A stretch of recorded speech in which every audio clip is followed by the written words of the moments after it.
Hello friends, welcome to our YouTube channel. In this video I'm gonna show you how you can take a slow motion video in your Poco smartphone. Before watching this video, if you have not subscribed to our YouTube channel, then subscribe to it and like our video. So let's start friends. First you have to open your camera like this, click on it, and here it is video and photo mode. You have to just turn right and go to more section, and here it is slow motion. Click on slow motion. You can see slow motion is now added. Then you have to just take your phone and make a slow motion video.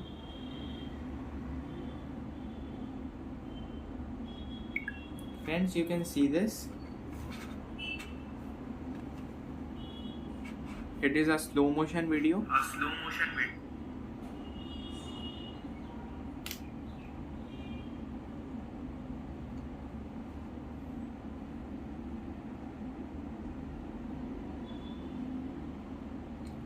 This is how you can take your slow motion video in your Poco smartphone. I hope you like this video. If you like this video, then subscribe to our YouTube channel for more helpful tips and tricks videos. Thanks for watching.